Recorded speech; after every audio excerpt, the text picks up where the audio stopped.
नमस्कार, मैं जितेंद्र शर्मा हूं और आप देख रहे हैं भारत समाचार। इस बार चंद्र ग्रहण को लेकर चर्चाएं जोरों पर हैं। सोशल मीडिया हो चाहे तमाम प्लेटफॉर्म हो, ट्विटर, इंस्टाग्राम, फेसबुक, लोग रील्स बनाकर वायरल कर रहे हैं। चंद्र ग्रहण किन राशियों के लिए अच्छा होगा, किन के लिए नुकसानदायक होगा, इन सब पहलुओं पर चर्चा करने के साथ हमारे साथ मौजूद हैं आचार्य चंद्रप्रकाश शास्त्री जी, जो बताएंगे ग्रहण के प्रभाव और दुष्प्रभाव को लेकर। आचार्य जी, सबसे पहले आपका स्वागत है। मैं जानना चाहूँगा क्या इस बार ग्रहण का काल रहेगा, कैसे, किन लोगों के लिए ये लाभकारी और किन के लिए हानिकारक?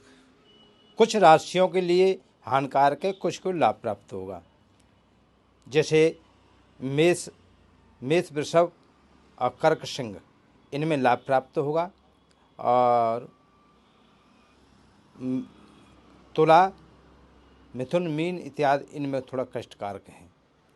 ये विषय पर थोड़ा मानसिक रूप से जाप ताप इत्यादि होना चाहिए। मंदिर के पट लग करके, अगर नदी के किनारे पर हैं वहाँ पर जाप होना चाहिए।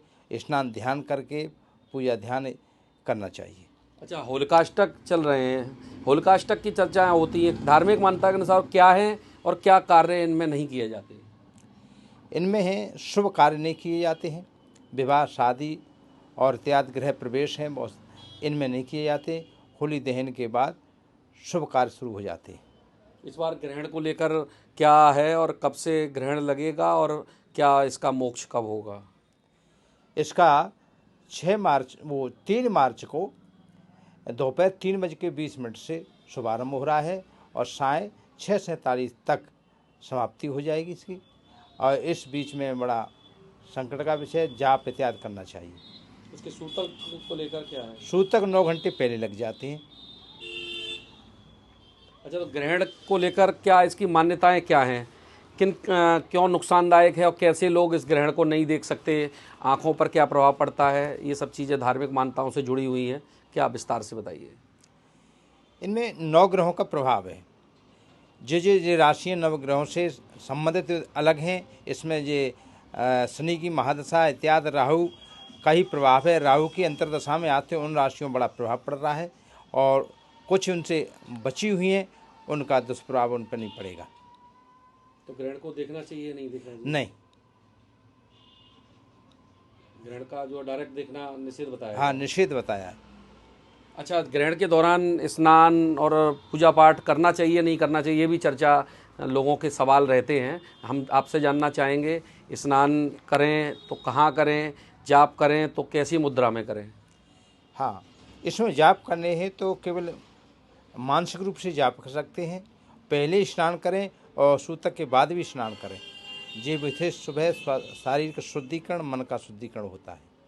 अच्छा, ग्रहण के काल, जैसे ग्रह आपने बताया ग्रहण 6:20 से शुरू होगा और इसका मोक्ष 6:47 तक होगा, यानी कि 3:20 से शुरू और 6:47 तक इसका चलेगा। इस बीच में पूजा पाठ का विशेष महत्व है। वो कोई जाप करता है वो फलदायी होता है, उसके लिए सिद्ध होता है, ऐसा भी कुछ है?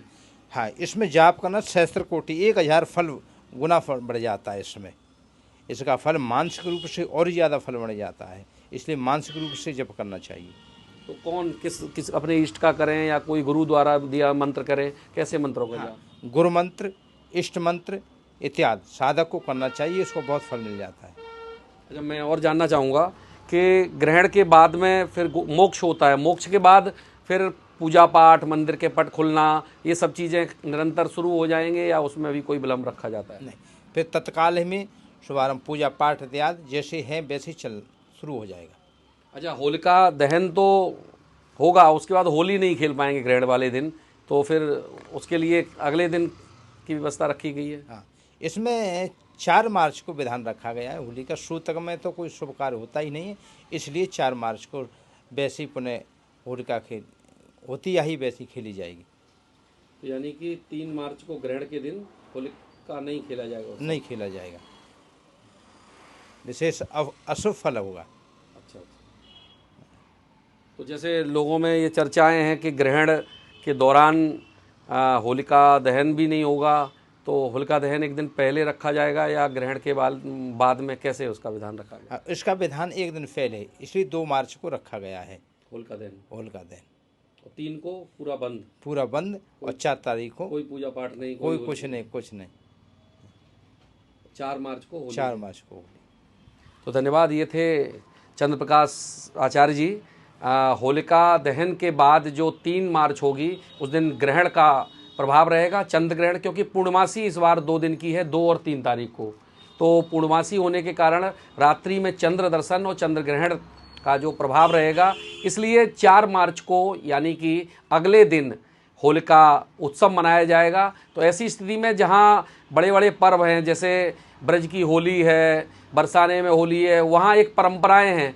तो ऐसे प्रमुख स्थानों को छोड़कर अन्य जो सामाजिक चीज़ें हैं, वहाँ पर अगर कोई उत्सव मनाते हैं तो उसका प्रभाव मनुष्य पर पड़ता है। धार्मिक मान्यताओं के अनुसार जो प्राचीन मंदिर हैं, प्राचीन स्थल हैं, उनकी अपनी अनूठी कथाएँ हैं, अपनी गाथाएं हैं। वो कुछ भी करें, वहाँ कुछ भी हो, वो ईश्वर को समर्पित है, लेकिन व्यक्ति अगर कुछ करता है तो उसके प्रभाव उस पर पड़ते हैं। तो ऐसी धार्मिक मान्यताओं के साथ जो होलिका दहन है वो 2 मार्च को होगा और उसके बाद 4 मार्च को होलिका उत्सव मनाया जाएगा।